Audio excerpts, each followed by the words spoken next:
One Denver Broncos key receiver could miss Sunday's action against the Pittsburgh Steelers. What are the keys to victory? And we give Broncos fans a little bit of insight into Fan Take Friday, where they provide the take, we break it down, and we analyze it all in today's brand new episode, Locked on Broncos.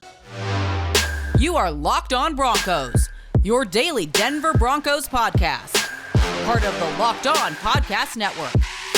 Your team every day. What's up, Broncos country? Welcome back into a brand new episode, Locked on Broncos, your daily Denver Broncos podcast here on the Locked on NFL Network, your team every day from the South Stands to the end zone. I'm your host, as always, Cody Roark, joined alongside by co-host Sayre, Bedinger. Both of us, we cover the Denver Broncos for the Locked on NFL Network and 9 News. You can follow us on our social handles, not to mention follow and subscribe and listen to Locked on Broncos free and available everywhere you get your podcasts. Watch us on YouTube. Make sure you hit that subscribe button, turn on notifications, so you never miss out on any day's worth of Denver Broncos news, content, and coverage. And thank you so much for making Locked on Broncos your first listen of the day every single day. Sayre, my friend, look, we are 48 hours away from kickoff for the Denver Broncos, a road test against the Pittsburgh Steelers. As always, it's great to see you, my man. Yeah, you too, Cody. And I feel like I say this every week now. We're in week 5. I mean, how crazy is this? The season is just blowing by. So got to enjoy it while we can. I mean, pretty soon, in the blink of an eye, it's going to be over. And man, this is awesome. A chance at redemption in Pittsburgh after last season, the near Jeff Driscoll comeback game. I mean, I feel it in the air, Cody. I can just feel the Jeff Driscoll vibes and that near victory that was almost had last season. I can just feel it coming back right now for the Denver Broncos. So we'll see if they can recapture that momentum. Now we're in the end game now, Sayre. There's no turning back. It's full steam ahead. And obviously these are two different football teams than they were last year at these points. Obviously respective storylines for each team. But look, getting into some Broncos news and notes here today. Dalton Risner, Graham Glasgow, both could play this week. And according to Broncos head coach Vic Fangio, Dalton Risner has already done some interviews this week and said, hey, I'm going to be ready to play. So that is good news for the Broncos in terms of the offensive injury side of things. Teddy Bridgewater, though, returned to practice on a limited basis, and the talk right now is that things are escalating towards him being able to play on Sunday. There's a lot of optimism about that internally by the Broncos inside that building, so that's a big boost here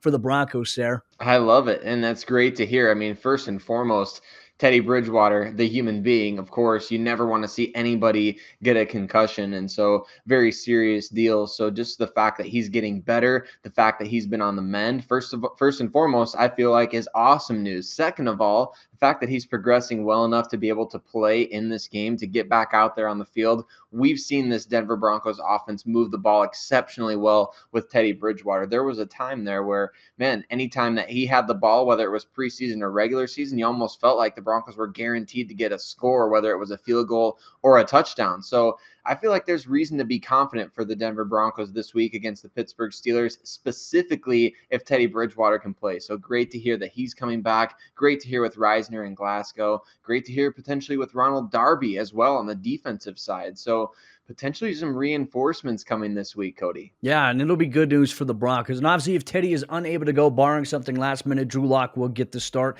And all Broncos fans feel about that, a good portion of them. So, I mean, there is that to consider. But he's been getting also reps to prepare this week as well. So hopefully that helps out regardless whether or not he plays or doesn't play, or if he has to step into a situation there. Not to mention, too, it hasn't been touched on enough, but Jerry Jeudy, he's getting a little closer, as Vic Fangio noted on Wednesday for the Denver Broncos, is that maybe after that week 7, maybe that week 8 matchup, we could see him against the Washington football team. Obviously on Halloween, what a game that's going to be. Obviously, that's a little bit of ways away now. But, if you're a Broncos fan, you're looking forward to maybe seeing Jerry Jeudy return. Kind of gets me excited a little bit here, Sarah. But the Broncos may be entering Sunday's matchup without a key wide receiving threat. He's also a tight end. And that's Albert Okwuegbunam, who suffered a hamstring injury in practice on Wednesday at the UCL Training Center. And Sarah, I feel like when we talked about this with Chris Carter, host of Locked on Steelers, if you missed the crossover episode, go check out yesterday's episode of the show. We got a game preview that with Steelers host Chris Carter. But what a blow to the yards after catch perceivability that we thought that the Broncos could utilize in this game against the Steelers.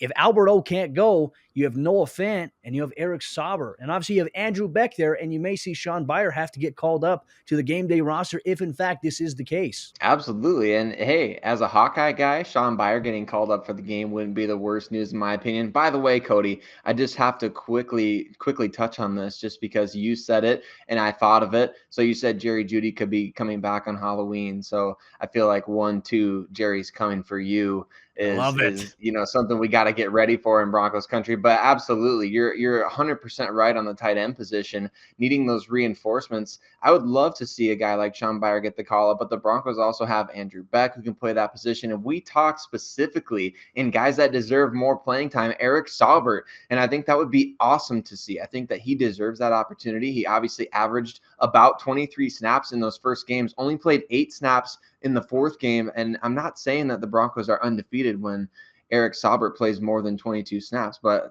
they are undefeated when he plays more than 22 snaps. So, hey, let's just ride with what's been working, right? So in all seriousness, though, it would be cool to see him get an opportunity more so as a receiver. We know what he can do as a blocker. He paved the way on a couple of really big runs already this season, especially on that Melvin Gordon 70-yard run way back in week 1. Eric Saubert was a key in that. So let's get this guy some opportunities as a pass catcher. I'm excited to see what he can do. The run game's got to get going. And look, Saubert has contributed on special teams, but now, like I said, we saw him step up in the preseason. He needs more offensive reps, and not just the ones where he's going to block 1001, release to the flat, catch a ball, and then get up. We got to see some downfield shots like we saw against the Seattle Seahawks in the preseason. I'd love to see that with Sobs, as Coach Fangio calls him. But Broncos country, coming up here in just a moment, both Sayre and myself, we're going to talk about our keys to victory, what we believe the Denver Broncos must do on Sunday against the Steelers if they want to come out on top against Big Ben and company, coming up here in just a moment. But before we do that, let me tell you about the sponsor. Today's episode of the show is our good friends over there, BetOnline.ag, and Week 5 of NFL action is here. The Broncos are on the road to take on the Steelers, and BetOnline has you covered with everything that you need. It's the number one spot for all your pro and college football action this season. And with a brand new updated site and interface, it makes it easier for you to find the latest odds, props, and the latest contests. And they continue to be the number one source for all things pro football this season, betonline.ag. And you can head to the website or use your mobile device to sign up today. And you can use promo code LOCKEDON. That's going to get you a 50% deposit bonus on your first deposit today at betonline.ag. From football, basketball, boxing, right to your favorite Vegas casino games, you don't have to miss out on all the action for the 2021 season with BetOnline. BetOnline, where the game begins. All right, Sayre, jumping into our keys to victory on today's episode, Locked On Broncos. Just a reminder, this podcast is available free and everywhere you get your podcast, not to mention here on YouTube. And just want to give a shout out to a couple of members of Broncos Country. They left us some 5-star reviews on Apple Podcasts. They tell us that they tune in every day. They're always on the trek for work at 6:05 a.m. They say at 6 o'clock, I pull up the podcast. I listen on my way to work. So we appreciate all of you who make Locked On Broncos your first listen of the day every single day. It means the world to us. If you could leave us a 5-star review on Apple Podcasts, if you haven't done so already, it'll automatically enter you into any future contest giveaway. If you use your Twitter handle, you'll be registered. We're closing in on 5K subscribers on YouTube as well. But Sayre, my friend, keys to victory. And I want to be open about this with fans, right? Because we're going to get some Pittsburgh Steelers fans here in the comments. They're going to read, they might watch this episode. These are keys to victory. These are, what, in our opinion, from our analysis standpoint, what the team has to do if they want to come out on top of the win. It's not saying this is what they're going to do. I think that there was a misconception out with a lot of the Baltimore Ravens fans that were here last week when we were talking about what the Broncos had to do against Lamar Jackson. So I wanted to be open here on that. But Sayre, I'm going to start off with the first key to victory for the Broncos. Look, this is a rushing offense by the Pittsburgh Steelers that is bottom ranked in the NFL. They are 32nd in the league, around 55 yards rushing per game. They're going against the number 5 ranked rushing defense by the Denver Broncos, who hold teams to on average 70.5 yards per game on the ground. You look at Draymond Jones, you look at Shelby Harris, you look at Mike Purcell in the interior, McTelvin Agim maybe might get some playing time, Von Miller, Malik Reed, guys on the edge. These are the guys that are responsible for stopping the run and also disrupting the flow of things here. And they have an opportunity against the Pittsburgh Steelers, who just have not been able to run the ball, and that's been a big hindrance to them in the last year and a half. And I feel like the Broncos might want to go back to last year's game. Right at the end of that game, Sayre, Connor had a big-time run. The Broncos just looked like they gave up, and that surrendered a lot of yardage. But outside of that, they're not a very good running the football type team. In my opinion, the Broncos can shut down the rush here for the Pittsburgh Steelers, which is ironic because if they could shut down the rush last week against the Ravens, we all thought that they'd be in a position to win this game. So if they Right. shut down the run, they're going to have to be prepared to stop the pass. Obviously, with Chase Claypool, Juju Smith-Schuster, Deontay Johnson, and Pat Freiermuth of the Steelers at the tight end position, man. But in my opinion, I think one of the bigger keys is shutting down the run game for the Steelers, not letting them go off, right? Because this is one of those games I always worry about, the team letting a team that has struggled to do this to actually do that. So this is a big game for the Broncos defense. I love that key. I think it's spot on as well. For me, Cody, a huge key to this game is going to be dictating things offensively. The Denver Broncos simply have not been dictating, whether it's the line of scrimmage or just in terms of we can throw it at will, we can run it at will, we can do whatever we want whenever we want. That hasn't been the case, especially early on in games, right? We've seen the Broncos offense sputter, even in games that they've ultimately ended up dominating. They've needed an end of the first half score to really get things going offensively. It's been tough sledding in terms of especially first drive touchdowns. It's been a long time since the Broncos have had an opening drive touchdown. So I think that's a key in this game, is to get off to a hot start and really allow yourself, if that's the right way to put it, allow yourself to dictate this game on offense, because you need to be able to let the Pittsburgh Steelers know from the get-go, whenever we need to throw, we're going to throw. Whenever we want to throw, we're going to throw. Whenever we need to run, whenever we want to run, we're going to be able to do those things because we are dictating the terms offensively. Your pass rush, your pass defense, your run defense, that's not going to dictate the terms in this game. Teddy Bridgewater, if he plays, hopefully he plays, and the offense are going to dictate the terms in this game. That's going to be a key to victory. And of course, like you mentioned, Cody, this is not just to say, oh, well, we know the Broncos can dictate terms against the Pittsburgh Steelers as a sign of like disrespect or something. I think as fans or analysts or however you want to paint yourself, you listening to this show, you can be a fan and be objective about things. Everybody knows the Broncos weren't going 17-0 to start this season, but as a fan or an analyst, you come at this in terms of, hey, how can they win this game every single week? That's not to say they're going to go 17-0, but you got to think like a coach of the team. You got to think like a player on the team. Those people want to go 17-0. They know they're not going to, but every single week they put a game plan in place to figure out ways that they can win. That's what Cody and I do. That's what we want to help you to do as well as the fan listening. Yeah, and we always want to encourage fans, don't get so caught up in all the hot take BS that a lot of people are peddling. Like, let's look at the game for what it is, and there's so many different factors here. And obviously, we're going to talk about that in Fan Take Friday, which is going to be coming up here in just a moment. But for the Broncos here, and Sayre, I like what you said about have the Broncos offense dictate things, which don't allow the defense to set the terms early on for you, right? I think that's been the identity for this Broncos team for the last 5 years, is that the defense will come out and they'll do their job. They did that last week against the Ravens. The first 3 series that the Ravens had, punt, and it was quick, and the Broncos defense was efficient. And then all of a sudden, the offense couldn't do anything with that. They scored 1 touchdown in the first 4 drives against the Ravens defense, and they missed out on so many opportunities. That right there, it puts a lot of pressure on your defense just in general. So for the offense to come out and say, hey, look, you know what, defense, we've got your back this time. We're going to go on the road. We're going to pound the rock. We're going to run all over these guys, and we're going to have an opportunity. When we take shots downfield, we're going to capitalize on it. You have to have that mentality. And I feel like the Broncos have just allowed, even in the last couple of games, when you look at it, it seems like they've allowed other teams to kind of set the tone, for their offense, right? So the defense that the Broncos are going against has really kind of set the tone for maybe how the game is going to go, and the Broncos have adjusted. That's what we talk about attributing to like the end of the first half touchdown scores that the Broncos have had so far through the first 4 weeks of the season. Not acceptable as the schedule gets tougher. Steelers this week, Raiders next week. It just gets tougher. The Browns in 3 weeks from now. It is going to be a brutal stretch here for Denver, and they must dictate. They must set the tone. And what better way to do that, Sayre? Run the dang ball. If you can stop the run for the Pittsburgh Steelers, and if you can cover the pass this week, which you know that Ben Roethlisberger can throw it, he will throw it. You can't overlook the fact that he's getting older. He's struggling a little bit. This is the perfect game for him to come out and air it up. And you know who he's going to go after for a snap? It's going to be Patrick Surtain. He went after Michael Ojemudia last year, so they're going to go after Surtain this week with Chase Claypool and Juju Smith-Schuster. You have to be ready for that, but you have to dictate the pace in this matchup, Sayre, and I think those are very, very big keys to victory in Broncos country. What keys to victory do you have, or do you think that the Broncos absolutely must do if they're going to go on the road and go to 4-1 on the season by beating the Steelers? Let us know in the comment section down below. But coming up here in just a moment, Sayre and we're going to get into Fan Take Friday, where we include Broncos fans. They get to send in a take about the game or something they like to see. Sayre and I, we're going to analyze it. We're going to break it down, and we're going to see if it's realistic or not. Coming up here in just a moment. But before we do that, let me tell you about the sponsor. Today's episode of the show, it's a good friends over there at Built Bar, the best tasting protein bar on the market. And Sayre, I'm excited today because I had just ordered a brand new box of Churro Puff Built Bars. It's the limited time flavor this week over there at Built.com, and I just checked the mail. And it's coming this week, my notification in my email. It is going to be in my mailbox today. So you know what that means. I'm going to enjoy a nice Churro Puff Built Bar. Not to mention, Built Bar has 9 other amazing flavors, including the occasional limited time flavor. They have a box and a flavor for everybody. You can get a mixed box of 18, or you can get a box of 1 flavor, all sent to your doorstep. It's also the healthiest protein bar for you on the market. 17 grams of protein, 130 calories, and only 4 grams of sugar. It's a combination of healthy and dessert in one package. So make sure you get your hands on a box of Built Bar today by going to Built.com. When you go to Built.com, make sure you use promo code LOCK15 at checkout, and that's going to get you 15% off your next order. Once again, promo code LOCK15 is going to get you 15% off your next order at Built.com.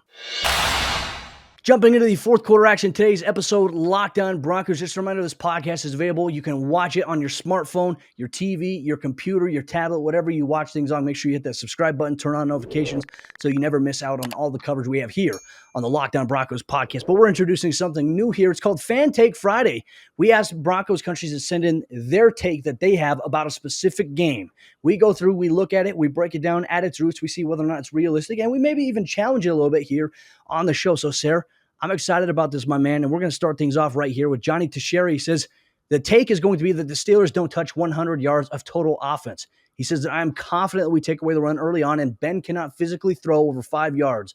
I would be shocked and disappointed if they score more than 10 points. Now, I will say that it is very ambitious because I saw Ben Roethlisberger last week throw a 40-yard pass. So I don't know if the 5-yard pass is there. He can still sling it, and I think that's one thing that could get, if the Broncos are looking into that narrative that they're seeing out there, if they're watching and say, okay, he can't throw the way he used to, he's going to catch him slipping. Because how many times have we seen a matchup with Ben Roethlisberger? Remember the playoffs back in 2015? They're like, he can't throw the ball downfield. First play of the game, he throws it 60 yards to, obviously, God, what was the wide receiver's name? Martavis Bryant. And it was incomplete, but it sailed over him by another 5 to 10 yards. So I don't buy that narrative. You can't overlook this on Big Ben. Look, and Big Ben's got to be thinking, man, the Denver Broncos, that's one of the teams that I can just launch, rockets against. How long was the Chase Claypool touchdown last season? How long was the Juju Smith? I believe Juju Smith-Schuster had a 98 or 99-yard touchdown against the Broncos in Denver a couple years ago. And then obviously Chase Claypool burned Michael Ojemudia, which I thought it was offensive pass interference, Cody. Oh, it was. That's neither here nor there anymore. So, but long pass plays nonetheless. So Ben Roethlisberger's got to be thinking, man, a matchup against the Denver Broncos, I got the opportunity to just launch it. And the Broncos have been susceptible to the big play this season in every game. They've given up big passing plays in every game. Against the Giants, Darius Slayton, first drive of the game. Against the Jaguars, Marvin Jones Jr. down the right sideline, beginning of the game. Against the Jets, we had a number of big plays that actually were dropped. And then, of course, against the Baltimore Ravens, big passing plays that they connected on, they were really the difference in the game. So I feel like that's, very ambitious, but I like it, man. How cool would it be to hold the Steelers offense to under 100 yards? That would be an incredible feat, considering they've got nearly 100 yards on a single play in one of their most recent games against the Broncos. So I would definitely take that, Cody, but I don't know. That's big time bold prediction status. Yeah, that's very ambitious because, look, the Broncos, they held the Jets offense to a total of 162 yards, and they dominated that game. So this would have to be utter domination from the onset. It's very, very hard to limit an NFL team to 100 yards. But, maybe something along the lines, if the Broncos can hold the Steelers offense to under 200 total yards of offense, because think about it, they're the 32nd ranked rushing offense in the league, averaging 55 yards per game on the ground. That is not very good, but they get a majority of their yards through the air. And so if you can limit those big plays, that look, you're not going against a running quarterback this week that, in an offense that can run the football on you, you have to play the pass this week. You have to respect it. So it's very ambitious. You'd like to see it, but, we'll see if it comes to fruition. And Johnny, if it does, man, we're going to give you a massive shout out here on the podcast. So we like that. But the next one comes in from @CANUHNDI on Twitter and saying Vic Fangio actually being a head coach and not just thinking of his next defensive series. Really, something has to change there. There is a struggling offense with potential that could help the defense out. And Sayre, here's my thing. What is Vic Fangio going to do to fix the offense? I mean, what's he going to say to Pat Shermer like, hey, this is what needs to happen? I feel like we get so caught up, especially when a team is losing. Everyone says, well, Vic Fangio is all he does is focus on the defense. Well, he's a defensive-minded head coach. Kyle Shanahan for the 49ers, he's an offensive-minded head coach that has zero input on the defense. If something's not working, he talks with the defensive coordinator. But that's why these head coaches that specialize in one area, they hire other people. If the head coach was responsible for just offense, defense, and special teams, they'd be calling everything themselves, and you don't see that. So I feel like this is a little bit of a reach here when it comes to Vic Fangio. He's done a phenomenal job with the defense, and you know what? One thing that he could do better, obviously, is the time management part. No one's disputing that, and I think that the one thing I would like to see from Vic when it comes to the offense or special teams, on this play, we're not punting it to that guy, so make sure we punt it out of bounds. We're not kicking it to this guy. Kick it in the back of the end zone. Or on the offensive side of the ball, Pat, look, it's 4th and 1 here. I'm going for it. I want you to go for it. What play do we have? Those are the things that we've seen him do so far this season. Couldn't do it against Baltimore last week. So what do you think about this? I'm 100% with you on this, Cody. If you're in any form of leadership whatsoever, the number one rule of leadership is delegation. You don't want to be the leader that does everything. And so Vic Fangio, of course, is setting the example in that by having multiple former NFL head coaches. We're not just talking about some guys who have maybe called plays at the college level, or we're not talking about guys that were position coaches that got elevated to a role. We're talking about Mike Munchak and Pat Shermer as former NFL head coaches. And that's a big deal when you're talking about this kind of thing. You got to be able to trust guys that are former NFL head coaches with offensive coordinator and offensive line roles. Curtis Modkins, I believe, was an offensive coordinator himself. So the running backs coach has been an offensive coordinator. Zach Azzani, the wide receivers coach, has been a passing game coordinator at the college level in the past. You've got guys on the offensive side of the ball that can do their job well enough. So Vic Fangio, to me, doesn't need to meddle in that side of the ball. He was hired for the sole purpose of the fact that he can create a dominant defensive scheme in the modern NFL, which is very rare. And I think he still does a great job of that on a week-to-week basis. I've gotten called out a lot this week for not liking Vic Fangio, which is just flat out wrong. I love Vic Fangio. I don't necessarily agree with his take on the Ravens, but man, as far as meddling in the offense, I think that he's done a good job of that by saying, look, these guys are trustworthy. It's 2 former head coaches. It's a former passing game coordinator, offensive coordinator. It's this, it's that, it's the other. I think obviously Vic is probably overdue for a change in the special teams coordinator department.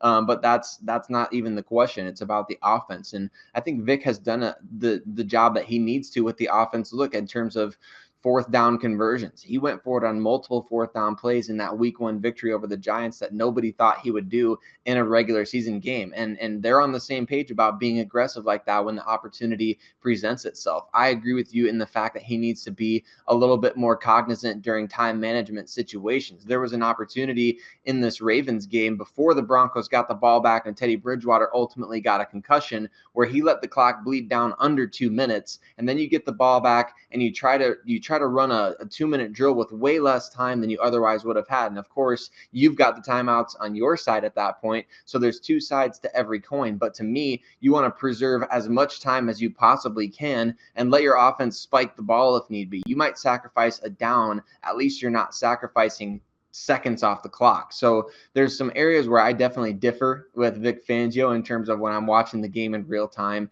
And I would make certain decisions, but he obviously has been around football forever, for twice as long as I've been alive, probably. So I think it's fair to say that Vic Fangio knows more than me. At the same time, I think in the moment there are situations where he could do better. Absolutely. And I think that could be said for anybody, even John Harbaugh, even Sean McVay. I mean, it applies to everybody, but obviously when a team is losing or if they've lost a game, it gets amplified even more. I can tell you this. I used to be a head coach there and I was a defensive minded head coach. You know what I told my offensive coordinator? I said, hey, go for it. Right. Or I said, hey, we shouldn't go for it here. Let's punt the football away. I'm not going to tell an offense coordinator who specializes and knows these are the concepts we're running. We're doing this. I'm not going to tell him, hey, you need to call this play, because as you mentioned, delegation is key. If you don't have delegation, you have a dictatorship. And I don't think that anybody wants that for the Denver Broncos. So Great points there, Sayre, my friend, in Broncos country. Obviously, thank you for your contributions to Fan Take Friday. You want to be in on the action next week, just send us a tweet. Be sure to look out for the prompt on Twitter at Cody Roark NFL, at Sayre Bedinger, at Locked On Broncos. But with that said, that will conclude today's episode of the podcast. Once again, Broncos country, just want to say thank you so much for tuning into the show, making Locked On Broncos your first listen of the day every single day. It would mean the world to both Sayre and myself and Broncos country. If you have not yet already subscribed or followed the podcast, please do so already. Go to Apple Podcasts if you have not done so already. Leave us a 5-star review if you love listening to the show. Leave your Twitter handle in that review, and you'll be automatically entered into any contest giveaway that we do in the future here at Locked On Broncos. We have a jersey contest giveaway coming up shortly. Once we hit 5K on YouTube, we're just about 120 away from that. So thank you so much for your support, Broncos country. We'll have you covered all week long. Not to mention, we got you covered for the post-game report following the Broncos and Steelers action on Sunday. Can't wait for Broncos country. See you then.